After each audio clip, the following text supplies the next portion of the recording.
Merci Fatima. Alors hier, comme tous les Sénégalais d'ailleurs, nous avons suivi avec intérêt le point de presse wala la déclaration en tout cas de presse de la ministre Yacine Fall. Déclaration la kay. Voilà qui suite aux déclarations jàngee nañ ci ñaari information yoo xamante ne ni je pense que ni moom mooy def l'objet de notre analyse bi nga xamante ne ni moom moo ci njëkk moom mooy que ni cette question de détention donc dont cellulaire nag le téléphone portable bi nga xamante ne ni nee na moom ci ay waxam kii di le député Farba Ngom moom moo ko yore woon en cellule. Maintenant loolu noonu rek c'est qu'il faut préciser moom mooy que ni en droit sénégalais la responsabilité est d'abord celle du détenu parce que un prisonnier n'a pas le droit de détenir un téléphone portable en cellule. Alors s'il est en tout cas trouvé en possession d'un téléphone portable, il commet ce que l'on appelle une infraction disciplinaire. Et dans ce cas, il peut en tout cas faire l'objet de sanctions disciplinaires wala pénales. Et ci comme ay conséquences lan moom moo ci mën a jóg moom mooy que ni mën nañ ko def isolement. Mën nañu en tout cas retirer aussi privilège yi nga xamante ne ni moom lañ ko doon jox ci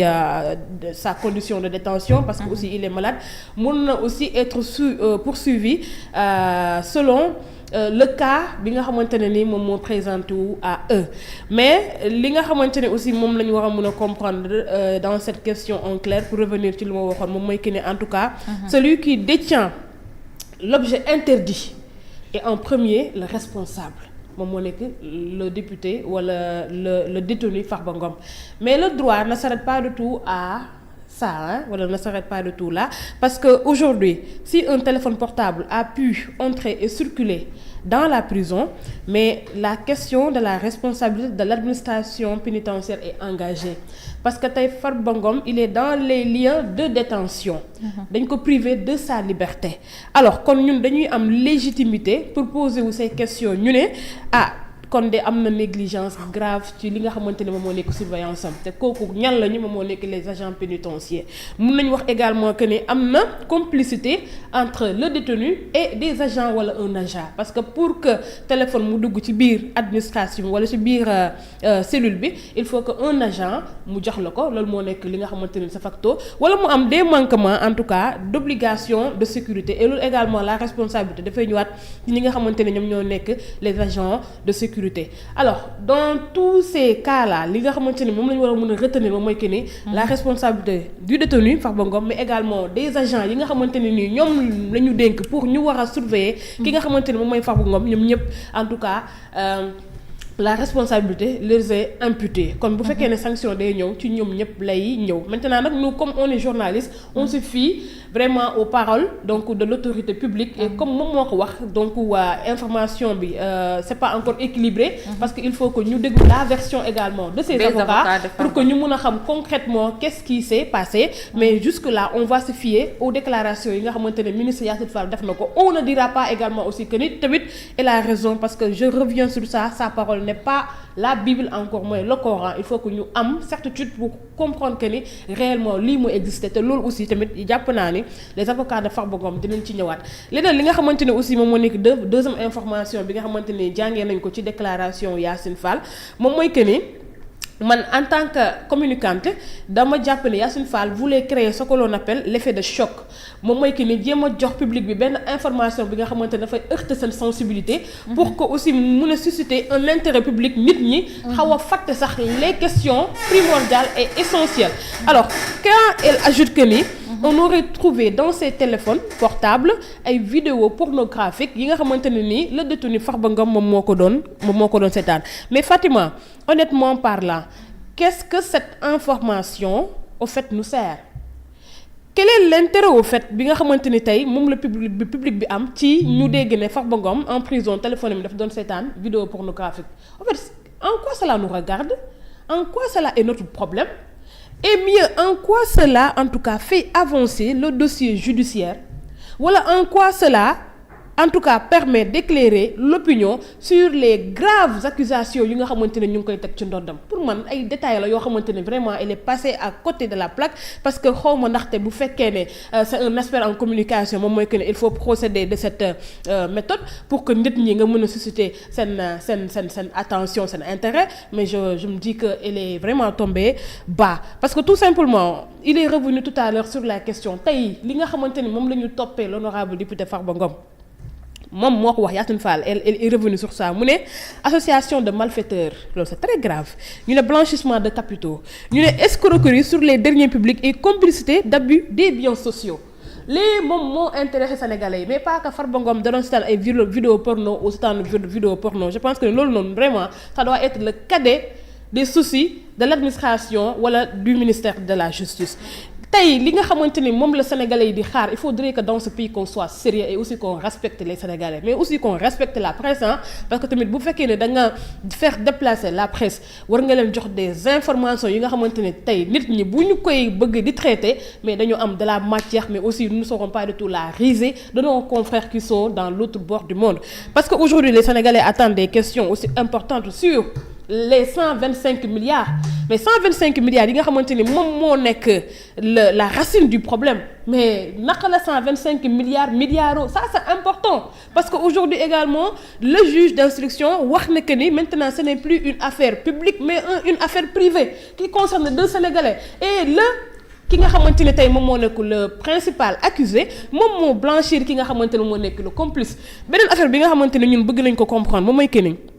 tey encore lan mooy justifier que Farba Ngom toujours mu nekk dans les liens de détention ça c'est une question. Pourquoi aujourd'hui ki nga xamante ni moom moo nekk Tahirou Sarr dem tëdd këram Farba Ngom nekk ci biir kaso bi loolu c'est une demande boo xamante ni tey ñun comme demande nationale on attendait ci point de presse bi Yacine Fall mu ñëwaat ci mais leneen li nga xamante ni également ñun tamit mi ngi nekk di tey suñu xel parce que pour man démb bu mu génnee di def point de presse man je m'attendais à ce que tey mu revenir principalement sur ce fait moom mooy que ni pourquoi le procureur de la République bi nga xamante ne ni il dépend directement du ministère public mu nekk le parquet dirigé par Yacine Fall himself qui est aussi une autorité politique pourquoi mu interjeter un appel sur le cas de Farba Ngom bi nga xamante ne ni il est le complice et non sur le cas de Tahirou Sarr qui est le principal accusé. Ça c'est un paradoxe bi nga xamante ni tey ñun on attendait à ce que tey mu ñëw avec des preuves tangibles avec des décisions motivées que mënuñu dañoo sukkandiku ci droit tey bu fekkee ni ñoom ñaar ñoo bokkoon benn dossier te ki nga xamante ne moom moo nekk Tahirou Sarr moo nekkoon l'accusé principal moom également bu ñu leen dégloo sur le fond du dossier mu ne Farba Ngom taqewul laalewul mieux l'État du Sénégal sax nag ci 125 milliards yi dafa juum te tey yoreel na ma 600 milliards il l'a blanchi. Alors on attendait vraiment que ngeen wax ñu tey kon lan moo motiver décision bi nga xamante ni moom la le procureur jël ci le cas de Farba Ngom. Je pense que ne lii la ñu doon xaar ci ki nga xamante ne moom moo nekk Yacine Fall et non vraiment que muy génnee information yi nga xamante ne tey boo lire toutes les unes da ngay wax donc en des termes le ridicule ne tue plus dans ce pays parce que c'est tellement vraiment bas et vraiment calamiteux quand on voit que ni tey la justice sénégalaise wala ñi nga xamante ne en tout cas ñoom ñoo incarné suñu justice donc ils sont tombés aussi bas bu fekkoon na effet d'annonce la wala effet de choc la ils ont raté li nga xamante ne tey moom moo nekk seen mission. Deuxièmement également ils n'ont pas du tout en tout cas éclairé encore moins convaincu les Sénégalais ça aussi moom moo nekk le malheur parce que tey tous les observateurs yi nga xamante ne nii jug nañu pour wax ci li nga xamante ne mooy li ni mel donc pire ils l'ont ridiculisé. J'ai vu nag ki nga xamante ne tey moom moo nekk Alioune Tine démb il a fait un post et c'était très intéressant mu ne il est bon je vais pas revenir pour dire que ni c'est un dossier fallacieux c'est un dossier politique entre autres il faut libérer Farba Ngom mais proposition bi mu def daf ma amoon importance parce que quand il dit que ni il faudrait que ci réforme judiciaire yi nga xamante ni ci lañ war a dem que ñu maintenant di songer à voir comment élire donc ki nga xamante ne moo nekk le procureur man je me dis que c'est important Parce que comme j'ai dit, moi je prends toujours parce que aussi le droit sénégalais a été hérité du droit Napoléon, le droit français. Comme il faut prendre référence ou l'exemple, si toutefois aussi pareil pour faire un chamboulement, c'est direct. Aujourd'hui, pourquoi ne pas encadrer ou trouver des mécanismes pour que qui le procureur de la République, même pour faire que nous indi cette séparation nette, ou nous indi un mécanisme pour que nous fassions une élection. Il sera un homme libre de toutes, en tout cas, les décisions parce que à la fois ça devient ridicule. Beneen affaire bi nga xamanteni Yacine Fall, je vois que elle aime trop insister sur les conventions que le Sénégal a ratifiées. Le Sénégal a ratifié la convention donc des droits de l'homme et du citoyen parce que après li nga xamanteni mom mo nek la révolution française de 1789 dañu am la convention bi nga xamanteni tay mom mo bolé pays yu bari ci walum droit de l'homme te gis nga dafa am ay droits yu bari yu fa nek. Ces droits là on les appelle les droits inaliénables yi nga xamanteni kenn mënu ko violer sur la personne. Dafa am ñaari droits yo xamanteni daf ma intéressé. D'abord il faut que ñu xam que ni la personne a droit à avoir un procès impartial et équitable, même s'il est en tout cas accusé de crimes ou de délits. Mais il est aussi associé de ce droit comme mu am li nga xamanteni mo nek le droit de la présomption d'innocence. Mom fo mu xam que et démb bi nga koy dégg dafay mel ni moom dafa nek en face de quelqu'un bi nga xamanteni il est déjà condamné, et alors que c'est pas du tout comme ça. Jusqu'à cet instant où je parle, Farba Ngom il est innocent. On attend à ce que la justice nous prouve sa culpabilité. C'est le juge qui va dire que Farba Ngom, après en tout cas toutes les recherches donc il est sorti que tu es coupable ou tu n'es pas du tout coupable. Mais aujourd'hui il faudrait que nous censés faire respecter la loi et le droit, que nous tous ceux-là qui sont en prison te jugé dañuy wax que ils sont innocents. Je termine par la Fatima, et c'est trop dommage et déplorable quand je vois des pastéfiants sur les plateaux. À chaque fois dañuy indi le comparatif pour dire que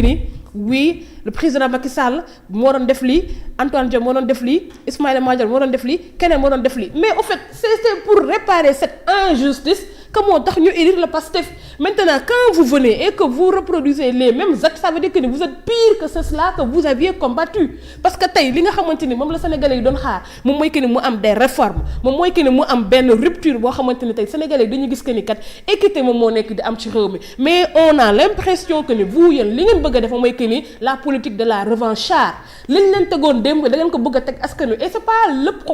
le programme bi nga xamanteni mom ngeen jaayoon les Sénégalais. On veut une rupture parce que ni de 1960 à nos jours vous vous êtes dit, nous nous sommes dit que li nga xamanteni mo nekkon di xew ci justice bi moy justice kumba am ndey ak kumba amul ndey, mais justice bi nga xamanteni ni c'était d'une manière inéquitable, loolu lañ bëgg corriger. Maintenant quand vous venez et que yeen ngeen reproduire les mêmes actes, mais laissez-moi tout simplement vous dire que vous êtes pire que cela que vous combattiez, parce que on attendait avec vous de la rupture. Même bu fekkone demb dañ leen togn, même bu fekkone demb dañ doon def acharnement ci sen kaw, mais fexé leen ba génération bi di au moins ñu am li nga xamanteni tay mom mo nek du renouveau, moy la révolution bi nga xamanteni mo ngeen nek di jaar. Parce que comme je l'ai dit, avec toutes les révolutions yi nga xamanteni amna, mais pays yépp dañ leena téggone injustice, mais bu ñëwé est-ce que dañoo tourner waat sen derrière? Dédét, ils ont décidé de regarder devant pour créer quelque chose de nouveau bi nga xamanteni tay ci la ñëpp mëna sukkandiku.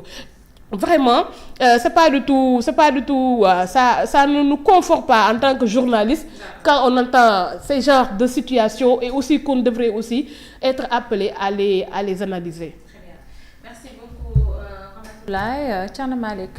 noko jàngatee soo doon def sa jàngat ci diggante barki démb ak la sortie de Yacine Fall. Jërëjëf man nag vraiment